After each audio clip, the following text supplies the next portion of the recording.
खरं म्हणजे एरवी वाळवंटात राहतात, पण निसर्गाची अडॅप्टेबिलिटी त्यांची फार चांगली आहे आणि गेल्या काही वर्षांमध्ये शासनाने वेगवेगळ्या ठिकाणी हे प्रमोट केलेत. हे पक्षी दोन कारणांसाठी पाळले जातात, एक म्हणजे अख्खा पक्षी खाण्यासाठी किंवा त्याची अंडी खाण्यासाठी. पण सध्या हे दोन्हीही खरं म्हणजे होत नाहीये. तर तिसरं कारण म्हणजे पुढच्या इमो फॉर्मसाठी हे इमो फॉर्म अशा पद्धतीने एक नवीन डायमेन्शन त्याला आलेली आहे. आणि या पक्षाचं साधारण 30 ते 35 वय एवढा हा पक्षी जगू शकतो. आणि जसं कोळंबीपासून ऑइल काढतात तसं ह्या पक्षापासून सुद्धा ऑइल निघतं. आणि ते खूप हेल्दी असतं. वेगवेगळ्या औषधी त्याला उपचार आहेत. तर या पक्षाची केलं जातं. आणि हे लांबून देवेन. म्हणजे आता आपण गटानं हळूहळू आलो म्हणून, पण आपण जर एकत्र आलो तर एकदम 25 पक्षी आपल्याला बघायला आल्यासारखे धावून येतात. म्हणजे येणारा आणि आपण 10-12 माणसं असलो तरी आपल्याला भीती वाटेल इतके ते अग्रेसिव्ह आहेत. ते नेहमी जोडीने राहतात आणि काय त्यांची जोडी एकनिष्ठ असते. आणि मोठा क्वेश्चन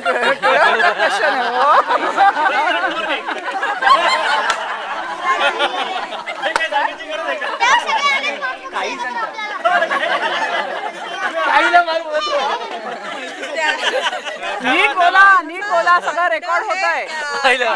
मोरपंखी रंगाचं असतं आणि ते नारळाच्या पेक्षा मोठं म्हणजे असोला नारळ आपण याचा म्हणजे काय म्हणतो शहाळाच्या आकाराचं त्यांचं अंड असतं.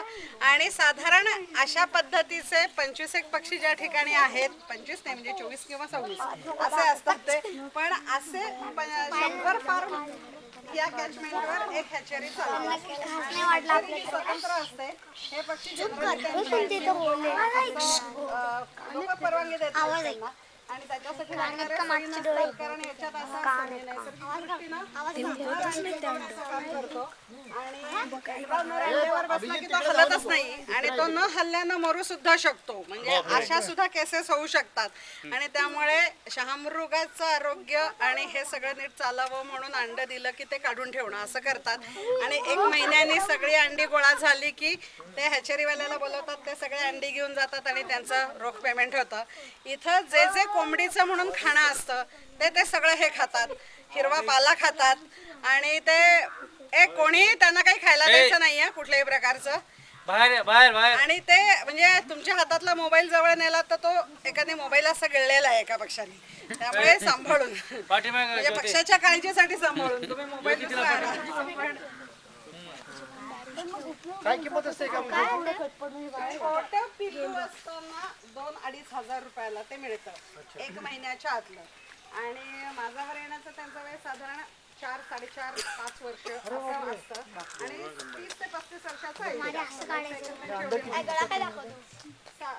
वर्षात 45 दिवस अंडी